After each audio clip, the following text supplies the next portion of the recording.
As we get older, our minds might not be quite as sharp as they once were, but mindfulness can help with that. Hi, my name is Teb Meissner. Welcome to Mindfulness Voyage. And today we're going to be talking about research on how cognitive decline in older adults may be helped by mindfulness. This is a bit of a follow-up piece to an episode I did a couple of months ago on some of the scientific research behind the mechanics of how that may be happening. Today will be a different take. Come on, let's get started.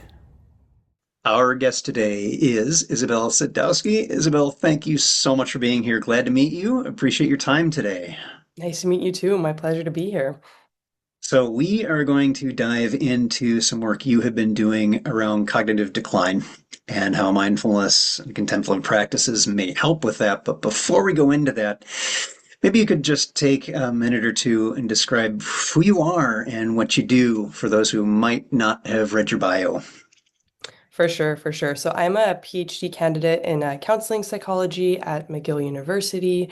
I work under the supervision of Dr. Bassam Khouri, and our lab is really focused on mindfulness and compassion-based research and looking at different ways to kind of integrate these sort of practices with multiple types of populations. And for me, that really looks like working with older adults with cognitive impairment, who might not have access to mindfulness in the same way, and how we can kind of also integrate the natural environment into these practices.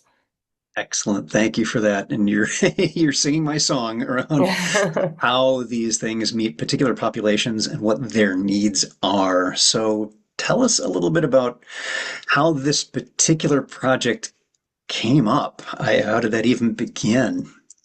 Yeah, so it went through many phases, but I would say really that the catalyst was the COVID-19 pandemic. This was a period where unfortunately a lot of older adults were kind of in places of confinement that were quite difficult, and it brought to our attention the need for some more personalized approaches that could really help bring contemplative practices to people who might not be considered from the get-go. And so that led us to think about new approaches actually to delivering meditation, to delivering nature contact. And so a different study that we've been working on and that we're adapting is looking at virtual reality with meditation and natural environments for older adults with cognitive impairment. But the study that most recently was published is looking at all of the kind of mind-body interventions that are currently have been published, at least for the past few years, for older adults with cognitive decline, and kind of what we're finding in terms of what are the adaptations, what maybe are some of the psychosocial mechanisms that are contributing to their effectiveness, and are they actually effective right now? Thank you for that overview. And if I'm Mm. understanding correctly, it wasn't so much here's the exact data on the efficacy rates for particular kinds of programs. It was more around, well, what are the kinds of adaptations that are happening and that. Am I understanding that correctly? Yeah, exactly. So yeah, it's like a scoping review, what we call it, but basically looking at what is the research right now, and so what is even out there, what exists, and then yeah, like what are some of those adaptations, what are the general types of structures of programs, who are the populations being targeted, so that kind of thing more so. Yeah, and that's a very different thing than we often have on this podcast of there's a pre and a post intervention, a control group and all that. This is a different kind of research that you've been doing. And I'd really like to hear, because this is something for those of you who've been following this podcast for a while or follow the different social media, I'm very much a proponent of appropriate adaptations Hmm. to meet the needs of the people that are the interventions are for rather than just, I've got a program and we'll just deliver it to this group. That tends not to work so well. So, Isabel, what did you find? What were some of the things that stood out for you? Were there some consistent things, some outliers? What did you find? Yeah, so we did find some pretty consistent adaptations or like things to consider, I should say, when you're putting together these types of programs. So for instance, thinking about like how can you incorporate social support? So both from the facilitator, so having more access to a facilitator in a program, but also to have caregivers more involved in the delivery of program. So these kind of things really help make the programs more accessible, more meaningful to people with different types of cognitive decline. This was pretty much throughout the groups. It was no matter how advanced the cognitive impairment, it was always appreciated if there was some more social support and if there was like a mix of kind of individual practice and group-based practice, so that you can kind of get those runoff effects of the social connection as well. So that was a big thing we found. Also, just the session length. So typically, a lot of the session lengths for these maybe in the more traditional programs that we think of for mindfulness-based approaches, at least, are almost 90 minutes long. And this is unfortunately too long for a lot of people who might be having some more cognitive challenges or whatever else. So looking at around more like 20 to 40 minutes in length for sessions, and also being flexible. If somebody says this is too much, you let it be, right? You don't insist that, okay, well, we need to get to the end of our content for today. Um, Other things that came up were just the language being used. So keeping it short, keeping it simple, repeating instructions, making sure people were understanding what was being discussed. And so these kind of adaptations came up quite often and were pretty, yeah, transversal between groups, honestly. And it's interesting thinking about programs that most of the credentialing and standards that many of us are involved in are based on a format of classes that are 2.5 hours long, way more than 90 minutes.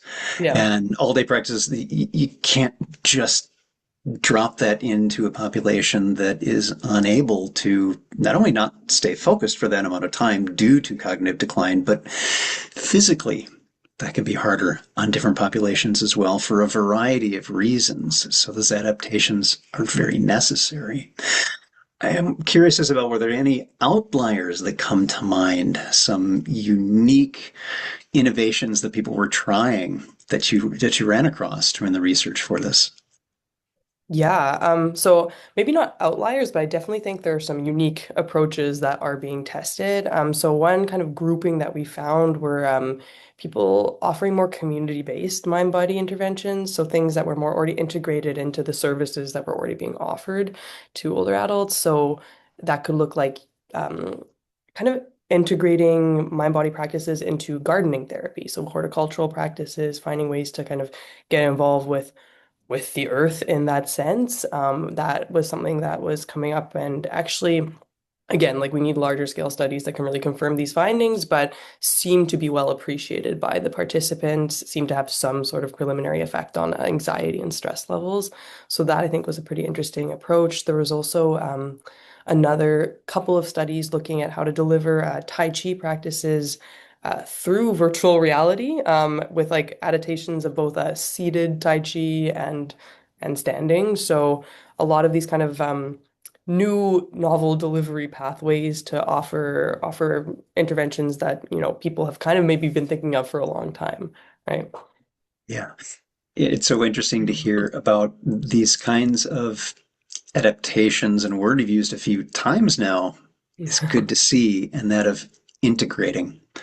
That it's Yeah. not about here's this separate thing and you're going to do it for an amount of time and then it's done. It's integrating into things you already have in your life that are of value to you, that are supportive for you, like gardening or Tai Chi or things like that. And that integration really is helpful from a mindfulness perspective. It's a behavioral change practice around habit stacking. I already do my gardening. If I incorporate a mindfulness or a movement practice into this, it enriches it and it makes sure that Mhm. I get that potentially offsetting my cognitive decline as well, because there's also research showing that that is also a potential for it. Hmm. Oh, Hmm. wonderful. So tell me one of the things that for you in the next few years, what is something that is maybe a gap in this field or something new that you would like to see? Maybe it's not a gap, but just want to see more of it. What gets you interested and excited about this field? Yeah, so I think really speaking again to this kind of like integration, but all of these kinds of interventions that are already being developed and, being developed with the people who are actually being targeted, right? So this kind of like co-construction of interventions, I think this is something that we need to continue to do, and that's when you're going to have the most meaningful implementation and long-term impact for people, for their mental health, for maybe their cognitive well-being as well.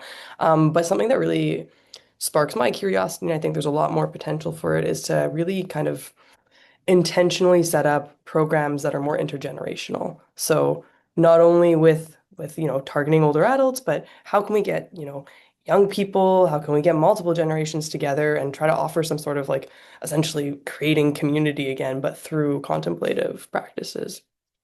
And this is so important in a very fractured, disconnected society that we're living in right now, where Hmm. most of the focus is people staring down at their phones, and especially that intergenerational connection, that different cultures have different approaches to that. Some are very supportive of that and have that as a deeply embedded aspect of who they are, and others not so much. And this is a way to either reintroduce it to some groups that may be losing that a bit, Hmm. and maybe bring it into groups that haven't had it and seeing the benefits of that too.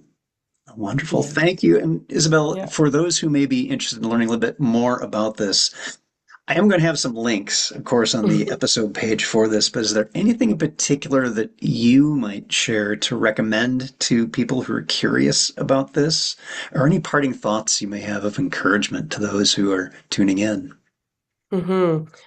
So I think there are a lot of great community organizations working on some of these things that we've already been discussing. And I think one of the things that really strikes me is trying to find community organizations that are relevant to your actual place where you're living. So the more that you can get something that's targeted to the needs of your hometown or of your loved one, right, the better it'll be. So I really support all of those homegrown NGOs and the good work that they're doing.